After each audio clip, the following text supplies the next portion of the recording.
Yeah. So we are back. We are back for another episode of Karat Juice. Welcome back. I hope you guys have been enjoying. I've been enjoying getting this content out there to you guys. So, like I always say, sit back, relax, enjoy yourself, and take a sip. And while we're at that, a little housekeeping while I get my beverage together. Beautiful sound, right? Okay. So while I'm at that, some housekeeping. If you haven't already liked the video and you're watching this on YouTube, take a second. It's free. Like the video, subscribe, comment, interact, ask me some questions if you feel free to. I'm going to give you a moment while you do that. Thank you very much. That is appreciated. Furthermore, if you're listening on podcast audio, make sure that if you're vibing with the content, if you like what I'm doing here with Karat Juice, then give me some feedback, give me some love. A review on Apple Podcasts goes a long way. I greatly appreciate you guys. Okay. So first of all, before I get started, let me go ahead and take a sip of my beverage.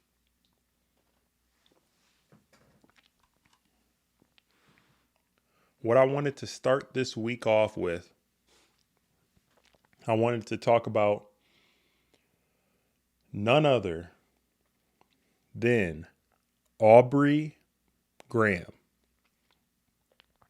If you follow music at all, if you are into hip hop, you know who Aubrey Graham is. Aubrey Graham, better known as Drake, Champagne Poppy, as known on Instagram. This past week was recently in some type of controversy. What was it involving, you ask? What did it have to do with?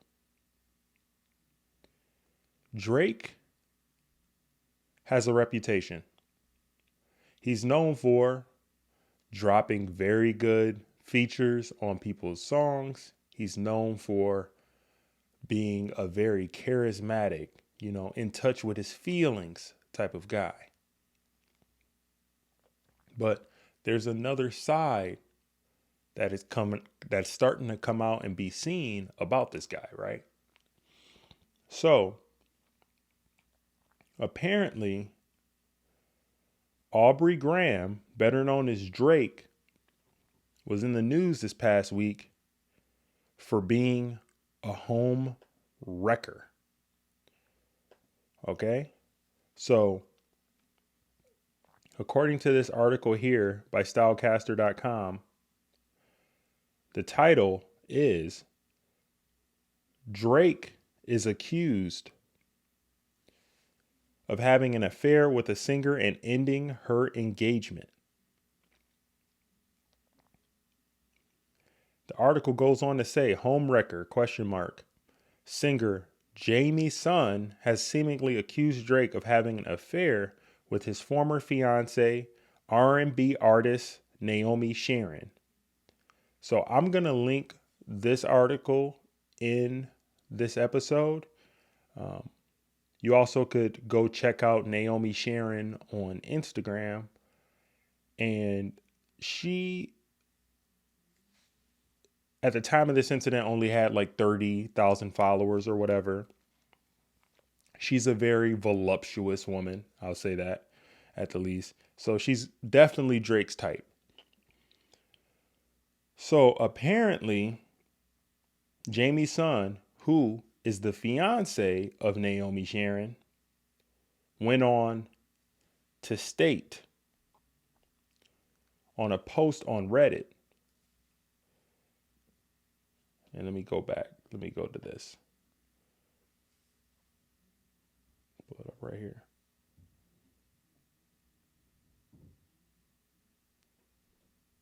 So Jamie Sun went on to say, in a long rant that I'm not going to get into all of it. Find this here. That This is what he said. Imagine having the most beautiful, supportive, and faithful relationship of 8 years long with an engagement and wedding planned. A beautiful woman on your side as ride or die. They were together for 8 years before this whole entire ordeal happened. That is just a shame. So Jamie's son went on to say, then this major opportunity comes and a world star calls your fiance to sign a record deal, flies you both over, and then out of nowhere, all the trust is vanished with knives in your back and your heart.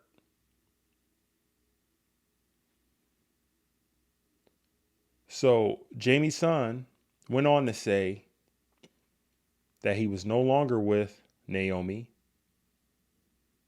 following the broken trust.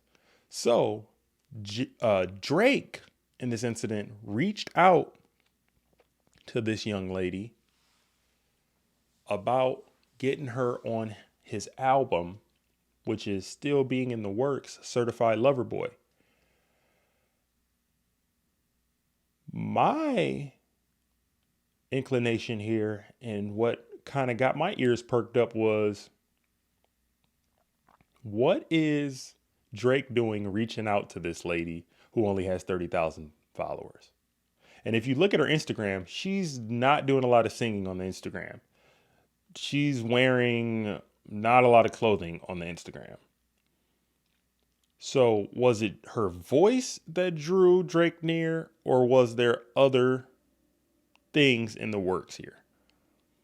If Drake DMs your girlfriend, flies her out for a record deal, she has 30,000 followers, I think there is some kind of inclination that you know that he has some alternative motive on his mind. He's not going to just fly some random girl out to work on his album. He knows celebrities. He knows Rihanna. He knows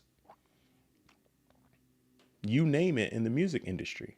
So Jamie's son's ears and his eyes should have been, perked up, a little bit right there from the beginning. But no, he went along with it and he got up on the plane and was excited to meet Drake and all that. And during that entire time, his girl knew that.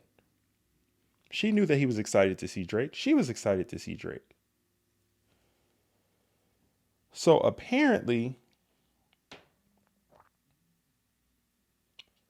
after being flown out and Drake made it seem like she was going to be on the album and that she was going to get a feature and all that.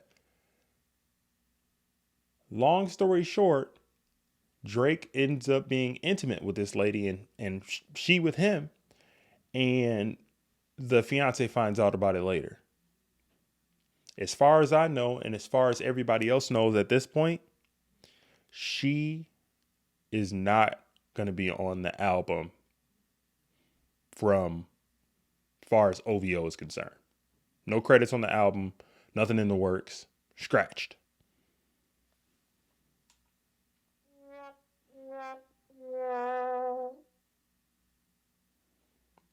So my thoughts in this whole situation was like, was it really worth it? You threw away 8 years with this man to try to get a record deal and to get whatever fame you were trying to get being on Drake's album, and you're not going to even be on his album. Like, Drake has been catching a lot of heat for this situation, but I feel like the worst party in this ordeal was actually Naomi, because she threw away a relationship and seeming like a really solid connection to get on an album that she's not going to even be on. So what's the moral? Excuse me. So what's the moral of the story? I think the moral of the story is, what do you actually find value in? Do you find value in fame, in money, in attention, or do you find value in loyalty and trust and in memories that you have with somebody who actually cares about you. This Jamie's son guy actually cared about this woman. Drake definitely did not. And he has that reputation, has had it for a long time. So I'm not even mad at Drake in this entire situation. It looks worse on Naomi because she threw that away for an opportunity, but we all know what it was. Come on now. Drake's known for that. He does it all the time. So she's left with egg on her face. Jamie's son broke off the engagement. And I still don't think that she's going to pop off and become this great singer and stuff, because if she had the talent, she already would be there. So that's what I kind of have to say about that situation. Drake's going Drake. And all these people, all these, Instagram models and stuff that are trying to get quick attention and fame. If you have the talent, you don't need to go and do things like what Naomi did. The artist is going to respect you and respect your craft and your talent. And that's what I would tell my sisters, or eventually my daughter. If somebody's going to make you do something promiscuous to get fame or notoriety, that means that you don't need to go that far. Let your talent rise above that. You're better than that. So before we move further, we have a message from the sponsor, and then we will be back.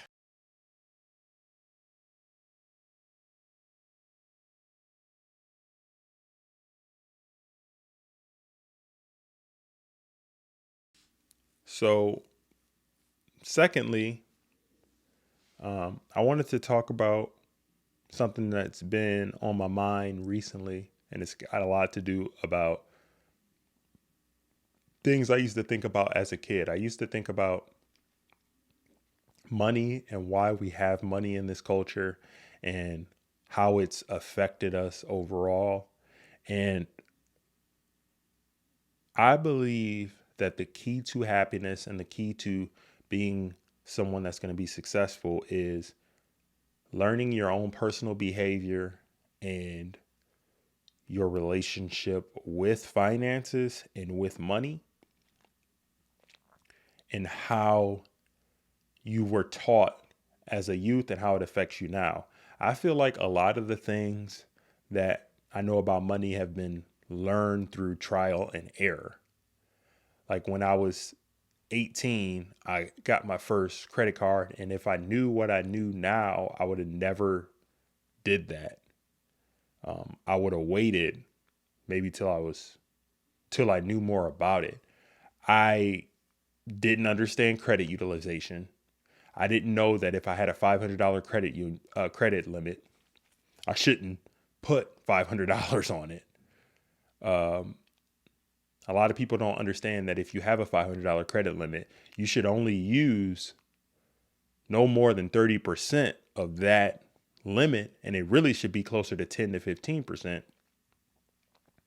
because that shows that you have responsible spending behavior to other banks, lenders, institutions that do lending for other loans. But all of this information I didn't know growing up. And it led me to think about and question, why don't we have more knowledge in our high school curriculums around financial literacy? I mean, it only makes sense. We have ridiculous debt in this country, the student loan crisis, with all of the loans being taken out for pointless degrees, is at an all-time high. We got people going to school for $250,000 to play an instrument, to be a glorified symphony participant with a tuba degree. We got people going to a private institution out of state that costs more to get a degree in art. Last time I checked, you don't need a degree for art. Like, it's just unreal. And if I knew what I knew now about student loans, about finances, I would have done a lot of things differently. First of all, I would have cash flowed my college. That means I would have been working multiple jobs during college and paying that money directly towards the tuition and not trying to take loans as best I could. Because student loans, I'm going to pay mine back, but it is a long road and it's a lot of interest that accrues. And if I would have known all of these things in high school, I would tell my 18-year-old self to do more research about what it really means to take out those loans, because those loans will affect some people for the rest of their life. There's some people who are $400,000 in debt and they went to school to be a chiropractor and they're going to be earning $70,000. Who pays $400,000 to go to a private institution out of state to make $70,000? I mean, you're just crippling yourself. And the people in the institutions that allow that need to be held accountable for that, because it's just not feasible to continue with this. So all of the things going on currently in policy and all the talk about like student loan forgiveness and all that, that's all well and good. However, that's not going to end the underlying issue, which is the United States government is still federally insuring student loans for ridiculous degrees like that. We have to get to the root of the problem and figure out, what are we going to do about this? There's going to continue to be student loan debt and people that are struggling to pay these things off until we reform the lending that comes out of these institutions. First of all, the prices are way too high. And if somebody's going to school to be a history teacher, they shouldn't be able to pay $200,000 for that. At the most, what my proposition would be, the most you could pay for a degree, you should be required to pay for a degree, I would say, would be if after 5 years of working at that profession, let's say you go to school to be a history teacher. After 5 years of working in that profession for the degree that you got, let's say you'll be making $55,000 a year. I would say the degree should not cost any more than $55,000 total. We do that with another example. For example, if you want to be a chiropractor, you go to school to be a chiropractor. After 5 years as a chiropractor, the average salary for that, let's say it's going to be around $95,000. The degree should be no more than $95,000. Moving on with doctors, I don't want my doctors to have a cheap education, but I want it to be comparable to what they're going to be earning. After five years as a doctor, a family medicine doctor, I don't know what your average salary rate would be. Let's say maybe 175, 200. I feel like the total amount it should cost to go and get that degree should be $200,000. I believe that would help a lot of people be able to pay off their debts, even if they have to go into debt and not be crippled. I don't know how some people have degrees in philosophy where they're going to be earning $30,000, $35,000 a year, but they went to school and they're paying $175,000 in debt. I think that's going to be the main factor and something that we should be pushing in making these costs more reasonable. If the degree is going to be high earning, you could charge more. If the degree is going to help the person earn more of an income, it should be comparable to what that income is going to be after 5 years. I think that is fair. So that just came up and that was on my heart. I want this podcast to have some informational value, some things that I wish I would have told my 18-year-old self. What I would say is live under your means. Just because everybody else is doing it doesn't mean you have to. I could care less about designer brands. A lot of that stuff is just crap, to tell you the truth. You're paying for something that doesn't even mean anything. Don't try to look rich. Focus on doing what you do so you could prosper and ultimately one day thrive and be wealthy. Wealthy people don't try to look rich. They're too focused on building and living in their purpose. And that's the journey that I'm on. Recently, the past year and a half, I would say I've really been diving into the Dave Ramsey philosophy when it comes to debt, when it comes to paying off your debts, budgeting, looking ahead and not just living in that mindset that's a poverty-based mindset. I feel like that's where a lot of people get sidetracked, is you still are thinking with that mindset that you had when you were 6 or 7 years old, and the things you saw at that point and the way people think. You literally become the people that you're around. And I am intentionally focusing on finding the knowledge and applying it. You can get the knowledge, but are you applying that knowledge to become a better version of yourself? So those are some nuggets that I wanted to leave with you guys on my journey. Currently, I'm focusing on tackling my debt. The only debt I have right now is student loans, and I am not paying the minimum even during this forbearance. I'm paying more down towards it every month because this is an opportunity to get ahead. Let's not sit back and wait for the government to save us. And I'm actually in a position where I could get public service loan forgiveness, and I'm still just like, the hell with it. I'm going to pay this down, because the sooner I can do that, I can move on and get on with my life. I'm tired of waiting on them figuring out what they're going to do, because there's going to become another time in your life as well where you need to pay off a house early or something like that. We need to work those muscles, that, conditioning to stick to a plan and complete it. So I made the decision to just knock this thing out and not wait for Uncle Sam to save me, because the track record of Uncle Sam is not that good. They're not going to save you.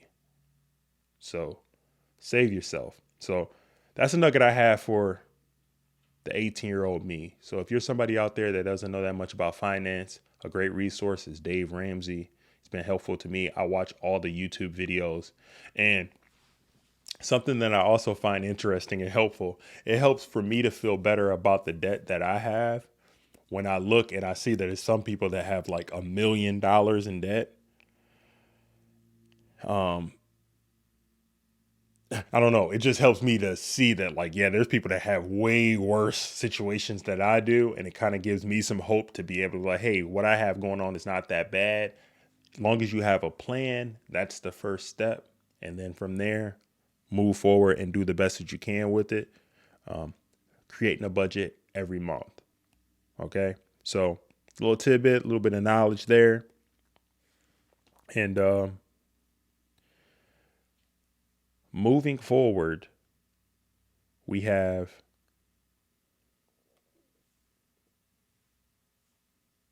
cool. My light went out. Well, actually, I'm going to call it there.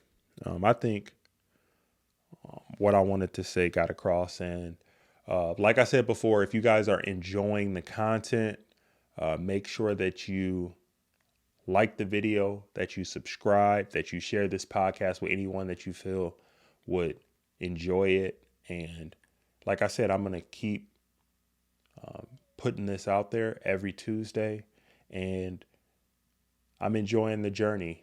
I want this to be raw. I don't want it to be contrived and scripted all the time. Sometimes I want to just sit here and vibe with you guys. I mean, I'm in my Outcast, aka Simba, Timon and Pumbaa, garb here, a little something I picked up. But yeah, I got it on sale. You know how we're doing. So life is good. I have no complaints in the world. I'm enjoying the path that I'm on. And I just want to say to anybody that's down bad right now, that's struggling, you don't have to stay in that place. Don't be afraid to ask others for help, to seek out mentorship. You are the people that you are around. And the number one key to being successful, I feel like, is not having an excuse whenever something doesn't go your way in life. I'm a probation officer, like I've said before on another podcast. I'm a probation officer. I talk to people every day. I talk to people that are struggling and that's having hard times. And one thing that's a recurring theme is there's people who handle their obligations and there's people that don't.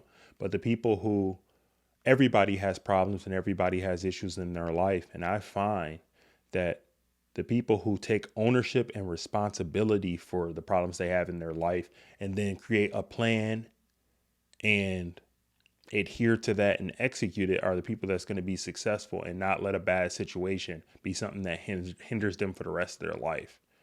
If you talk to somebody, just in general, if you talk to somebody and every time you have a conversation with them, it's about, well, I hate this job, or I don't like that, or this person is a jerk and I'm not in a relationship with them anymore because they treated me poorly. And it's always them, they, this job is poor, this situation is bad, this happened to me. And it's never ownership on them, on what they did.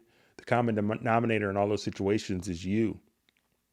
So sometimes you need to look inward and figure out, what can I do to be better? Because at the end of the day in your life, the only thing that you can control is your behavior, your actions, and how you respond to those conflicts that are going on in your life. It's time to stop blaming other people for the things that you have going on in your life and take ownership of your life and your behavior and what you have done, and then moving forward with a plan. What can I do today to get out of the situation that I'm in? You're not making enough money. Are you working 40 hours a week? If you're not, get to 40 hours. If after working 40 hours, you're not making enough money, you know what? Go sign up for Amazon or Uber Eats, or go deliver pizzas. You can deliver pizzas, make at least $150 a week. At least that's some extra income for you. All you need is a car for that. You don't have a car? Okay. It's about to be nice outside. You know what you can do as a young person? You could go buy a lawnmower or rent a lawnmower, get some gasoline and go cut grass. There is a way to get where you want to be, but the first thing that you have to change is here.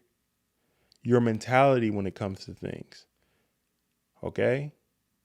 The only difference between you and success is getting started. When I first started doing this podcast, for the longest time, people have been telling me, start a podcast, you'd be great at it. And I'm going to be honest, I procrastinated for a while. Like, oh, what if people don't like what I'm saying? Or what if the message doesn't get across the way that I feel like it should? What am I going to do? And at some point, you just have to be willing to fail. Hit record. I know sometimes I stumble over my words and sometimes I'm not formulating my thoughts the right way or the way that I thought that I would. But eventually, like I was saying before, and I was talking to my mom yesterday, I had her over for Mother's Day, and I was saying, I'm not afraid to fail. I'm not afraid to not say the right thing all the time. I think that's okay. I want this content to help at least one person. If it does that, then it served its purpose. And as I move forward in this and get better at it, I feel like I'm going to become a better orator. I'm going to learn how to put the message together in a way that 3 months down the line, it's going to be sharper. I'm honing my craft. I'm using this to express myself in a way that I just can't in normal life usually. And I feel like all of that is okay. So don't be afraid to fail at something. I think that's the key to success as well. And I'm going to continue developing myself. That's why I want feedback on how I'm doing on topics you guys want covered or things that you want to see. I'm constantly going to be evolving. Like I said, I got this on YouTube. Of course, I got it on the podcast format. Eventually, I might even start interviewing people. But when I first started with this, I wanted to just hone my craft as a speaker. And I want to pass this down and pass this knowledge down in laughs, of course. And it's been like a little bit more of a more serious episode. But sometimes you got to be more serious. Sometimes life isn't always laughs and giggles. Sometimes you got to talk about things that are tangible and talk about the future and legacy and what you want to do with your life. So those are things that I'm starting to think about. And I'm on a journey of getting out of debt.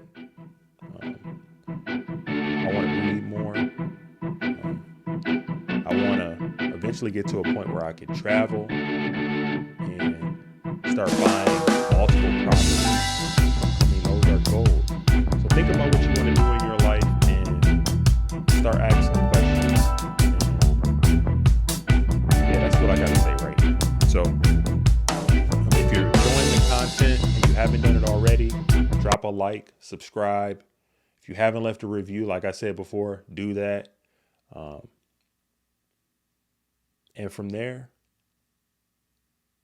we'll keep it moving. It's been great, guys. I enjoy your support. Everybody listening. Love somebody. Do something nice for somebody, not expecting anything in return. Make sure that you continue to focus on your purpose. Hug somebody, eat some good food, and have gratitude for where you are in your life.